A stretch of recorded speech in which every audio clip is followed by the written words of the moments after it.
తెలుగు పఠన నైపుణ్యాన్ని పెంపొందించుకోవడం అనేటువంటిది ఒక క్రమ పద్ధతిలో చేస్తే చాలా సులభం అండి. మీ రీడింగ్ ప్రాక్టీస్ కోసం నేనొక 5 పాయింట్స్ నేను చెప్తాను. మీరు వీడియోను స్కిప్ చేయకుండా చూడండి. చక్కగా అర్థమవుతుంది. ముందుగా మొదటిది చిన్న కథలతో ప్రారంభించాలి. అంటే నేరుగా క్లిష్టమైనటువంటి వ్యాసాలు చదవడం, న్యూస్ పేపర్ అలా చదవడం, అలా చేయకుండా అంటే వార్తాపత్రికలు చదవకుండా బాల సాహిత్యం లేదా చందమామ కథలతో మొదలుపెట్టండి. వీటిలో భాష ఎలా ఉంటుంది? చాలా సరళంగా ఉంటుంది. పదాల మధ్య స్పష్టత ఉంటుంది. కాబట్టి ఇలా చేయడం వల్ల మీలో ఆత్మవిశ్వాసాన్ని పెంచుతుంది. సరళమైనటువంటి పదాలుంటాయి. కాబట్టి తేలికగా చదువుకోవచ్చు. రెండోది గుణింతాలు మరియు ఒత్తుల పైన దృష్టి పెట్టి చదవాలి. తెలుగు చదవడంలో ప్రతి ఒక్కరికి ప్రధాన అడ్డంకి ఏమైనా ఉంటుందంటే అవి ఒత్తులు మరియు దీర్ఘాలు. పదాన్ని విడదీసి చదవడం అలవాటు చేసుకోవాలి. ఉదాహరణకు ప్రకృతి అనే పదం ఉంది. ఇందులో పాకు రావత్తు ప్ర, కాకు రుత్వం కృ, తా గుడిస్తే తి అని విడదీసి పలకాలి.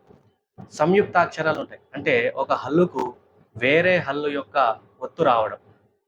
ఇలాంటి సంయుక్తాక్షరాలు ఉన్నప్పుడు మరింత శ్రద్ధ వహించాలి చదివేటప్పుడు. మూడో పాయింట్ ఏంటంటే బిగ్గరగా చదవాలి.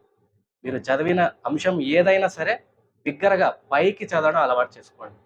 మనసులో చదువుకోవడం కంటే పైకి గట్టిగా చదవడం అనేటువంటిది చాలా ముఖ్యం ఫ్రెండ్స్. వివి పట్టాభిరామ్ గారు కూడా ఈ విషయాన్ని చాలాసార్లు ఆయన వీడియోలో చెప్పడం జరిగింది. కాబట్టి ఇలా చేయడం వల్ల బాగుంటుంది. మీ ఉచ్చారణ కూడా చాలా బాగా మెరుగుపడుతుంది. మీరు ఎక్కడ తడబడుతున్నారో కూడా పైకి చదవడం వల్ల మీకే అర్థమవుతుంది.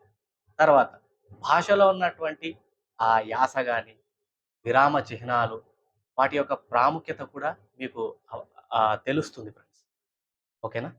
నెక్స్ట్ నాలుగో పాయింట్ ఏంటంటే ప్రతిరోజు వార్తాపత్రిక పఠనం. అంటే ప్రతిరోజు వార్తాపత్రిక అనేటువంటిది చదవడం అలవాటు చేసుకోవాలి. కనీసం ఒక 20 నిమిషాలు. ఏదైనా ఒక తెలుగు వార్తాపత్రికను సెలెక్ట్ చేసుకొని చదవడం ప్రారంభించండి. వార్తల్లో ఉన్నటువంటి శీర్షికలు ఉంటాయి కదా, హెడ్డింగ్స్, వాటిని చదవడం వల్ల కొత్త పదాల పరిచయం కూడా అవుతాయి మనకు. తెలియనటువంటి పదాల కింద ఏం చేయాలి? గీత గీయాలి. వీలైతే నోట్బుక్లో రాసి పెట్టుకోవాలి. వాటి అర్థాలను కూడా నిఘంటువులో, డిక్షనరీలో వెతికి వాటిని ప్రాక్టీస్ చేస్తే సరిపోతుంది. నెక్స్ట్ ఐదో పాయింట్ ఆడియోతో కలిపి చదవడం. యూట్యూబ్ లేదా ఇతర యాప్స్లో తెలుగు కథల ఆడియో పుస్తకాలు, ఆడియో బుక్స్ అంటూ ఇప్పుడు చాలా యాప్స్ వస్తున్నాయి కదా, ఆ యాప్స్లో ఆ కథలను వింటూ అదే సమయంలో ఆ టెక్స్ట్‌ని కూడా చదవడానికి ప్రయత్నం చేయాలి. లిరిక్స్ కూడా ఇట్లా స్క్రోల్ అవుతుంటాయి. వాటిని చూసి నేర్చుకోవచ్చు. దీనివల్ల ఏ పదాన్ని మనం ఎలా పలకాలో, ఎక్కడ ఆపాలో సులభంగా మనకు అర్థమవుతుంది ఫ్రెండ్స్. ఓకే. మీరు ప్రాక్టీస్ చేయడానికి ఆహ్, మీరు మీరు ప్రాక్టీస్ చేయడానికి మన యూట్యూబ్ ఛానల్ మీకు చక్కటి వేదిక. మీకు రీడింగ్ వీడియోస్ కూడా నేను డిస్క్రిప్షన్ బాక్స్‌లో పెడతాను. రీడింగ్ వీడియోస్‌ను ప్రాక్టీస్ చేయండి ఫ్రెండ్స్. ఈ వీడియో మీకు నచ్చితే తప్పకుండా లైక్ చేయండి, షేర్ చేయండి, ఛానల్‌ను సబ్స్క్రైబ్ చేసుకోండి. Thank you very much.